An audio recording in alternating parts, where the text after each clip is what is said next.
वाय नमस्तुभ्यम। पितृपक्ष की प्रदोष व्रत आ गया है, परंतु इस बार बड़ी दुविधा की स्थिति हो रही है कि प्रदोष का व्रत कब करना है। पूरा वीडियो ध्यान से सुनिएगा, तभी आपको सही सटीक जानकारी मिल पाएगी।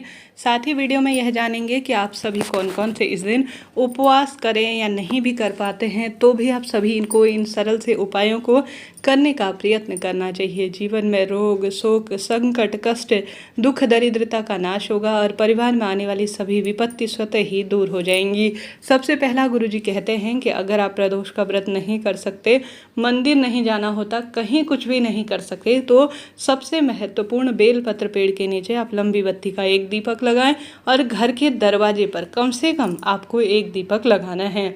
जिसने भी प्रदोष व्रत के दिन इन 2 स्थानों पर दीपक लगा दिया ना, समझ लीजिए उन्होंने संपूर्ण प्रदोष व्रत का सुख पा लिया। रोग, संकट, कष्ट, पीड़ा का निदान होगा और परिवार में अपने आप ही बरकत होना शुरू हो जाएगी। इस बार प्रदोष का व्रत जो है दुविधा की स्थिति में है कि कितनी तारीख को करना है, तो आपको बताते हुए चलो। सितंबर माह के कृष्ण पक्ष की त्रयोदशी की शुरुआत 29 सितंबर 2024 को शाम को 4:37 के आसपास होने जा रही है और 30 सितंबर शाम 7:10 के आसपास इसका समापन होगा। ऐसे में उदया तिथि के अनुसार और शास्त्र वर्णन के अनुसार हमेशा त्रयोदशी तिथि प्रदोष काल में व्याप्त होनी चाहिए। तो ऐसे में 30 सितंबर 2024 को शाम के समय त्रयोदशी तिथि व्याप्त है और उदया तिथि अर्थात ब्रह्म मुहूर्त में भी व्याप्त है। इस कारण से 30 तारीख को ही व्रत उपवास करना ज़्यादा सफल और श्रेष्ठ माना जाएगा। तो आप 30 तारीख को ही उदया तिथि के अनुसार व्रत करें, उपाय करें और प्रदोष काल की पूजा करें। हालांकि कई भक्तजन 29 तारीख को भी व्रत करेंगे, वह भी शुभ है, परंतु 30 तारीख को व्रत करना ज़्यादा श्रेष्ठ माना जाएगा, क्योंकि 30 तारीख को सुबह भी प्रदोष काल हमें मिल रहा है। मतलब कहने का अर्थ है सुबह भी त्रयोदशी तिथि व्याप्त है और शाम को भी व्याप्त है। इस कारण से 30 को व्रत करना ज़्यादा शुभ रहेगा। देखिए, नियम के तहत कोई उपाय कार्य किए जाते हैं तो जल्दी उपाय फलित होते हैं। 30 तारीख को पूजा का शुभ मुहूर्त अर्थात प्रदोष काल का समय रहेगा शाम को 6:08 से 8:33 के आसपास। इस समय कोई श्रेष्ठ कार्य करते हैं तो निश्चित रूप से मन की कामना स्वतः ही सिद्ध हो जाती है। तो 30 तारीख को सोमवार पड़ेगा और 29 तारीख व्रत धारण करने वालों को रविवार प्राप्त होगा। तो यह सोम प्रदोष व्रत होगा 30 तारीख व्रत करने वालों को। ठीक है, अब इस दिन आपको कौन से कार्य करने हैं सुनिएगा ध्यान से। जैसे कि सोम प्रदोष व्रत है, गुरुजी ने कहा है आपको कोशिश करनी है जल के लोटे में एक हरा मूंग, बेल पत्र, शमी का पत्ता और गुड़ का टुकड़ा, यह चारों चीज़ें डालकर आप सभी को प्रभु के नाम मंत्र का स्मरण करते हुए शिवलिंग पर जल चढ़ाने का प्रयत्न करना है। कुछ भी नहीं कर सकते हैं तो गुड़ का टुकड़ा, बेल पत्र, शमी का पत्ता और थोड़ा सा चावल के दाने आप जल के लोटे में डालकर शिवलिंग पर जरूर से चढ़ाइएगा। ठीक है जी, यह बात हो गई। इसके अलावा आप सभी अन्य उपाय कर सकते हैं, तो कहना ही क्या। उपाय के तहत जैसे कि पितृपक्ष चल रहा है, बड़े सरलतम तरीके से आपको अपने घर के मटके के पास कोशिश करनी है कि पितृ दोष दूर हो, घर के वास्तु दोष कट जाए और पुत्र रत्न की प्राप्ति हो, रोग, कर्ज, संकट, पीड़ा से मुक्ति मिले। इसके लिए आप सभी को अपने घर के मटके के पास एक लंबी बत्ती का सबसे पहले दीपक जलाना है।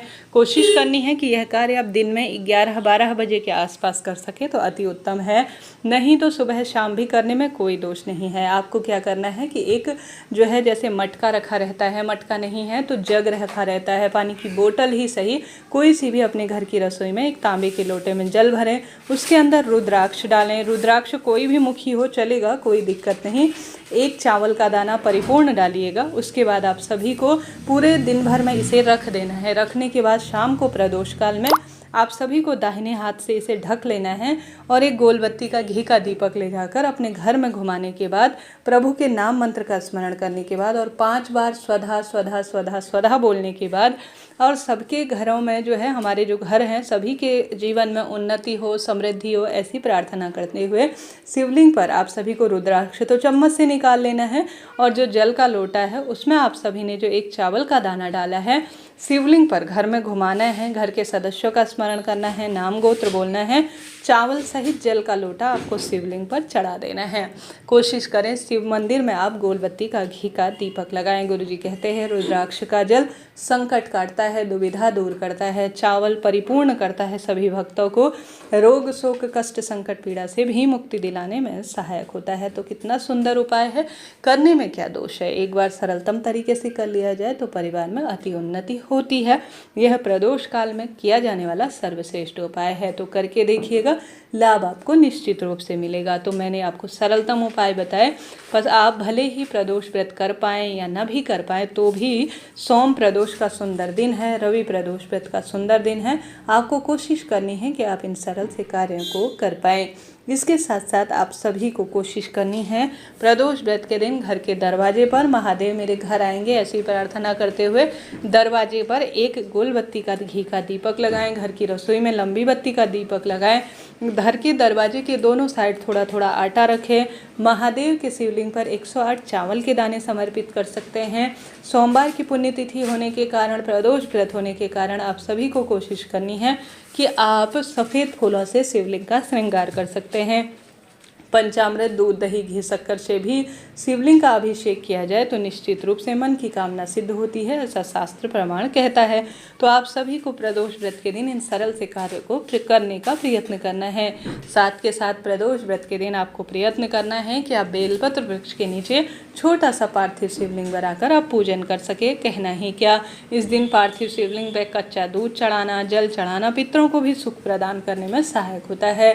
साथ ही पितृपक्ष का प्रदोष व्रत है तो आप सभी कोशिश करें कि गौ माता को आप सभी आवश्यक रूप से जो है रोटी, जो भी आप रोटी वगैरह बनाते हैं, कोशिश करें उसमें कुछ मीठा इत्यादि रखकर गौ माता को आप सभी आवश्यक रूप से खिला सके। गौ माता को आप जब रोटी खिलाएं तो अपने पितरों का सुमिरन करें। साथ साथ वृषकपि जो कि महादेव का सुंदर नाम है, उनका भी आप ध्यान करते हैं तो अत्यधिक शुभता के रूप में इसे जाना जाता है। तो इस तरह से आपको रोटी कम से कम जब प्रदोष व्रत आए, एकादशी आए, आपको यह कार्य करने हैं। साथ के साथ गुरुजी ने कहा है आपको जब भी प्रदोष की तिथि पड़ती हो या चतुर्थी, एकादशी या तिथियां पड़ती हो तो ज़्यादा से ज़्यादा प्रयत्न करना है। अन्न का दान तो करना ही है, साथ के साथ आपको जल का दान अर्थात चिड़िया, कबूतर या कोई भी वन्य जीव जंतु, गौ माता या कोई मांगने वाले भिक्षुक आते हैं तो उनको आप जल का पान भी कराते हैं तो यह बहुत शुभ और श्रेष्ठ माना जाता है। इस तरह से यह जानकारी थी। वीडियो उचित उपयोगी रहती हैं तो लाइक करें, शेयर करें, सब्सक्राइब करें। एक माला श्री शिवाय नमस्तुभ्यम महामंत्र की जाप करते हुए आप सभी यह महामंत्र की माला जाप करने के बाद अपने पितरों को समर्पित कर देते हैं तो अत्यधिक सुखद इसे जाना जाता है।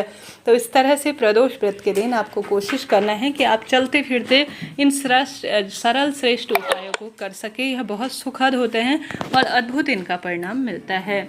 वीडियो उपयोगी रहती हैं तो कमेंट्स में हर हर महादेव लिखिएगा।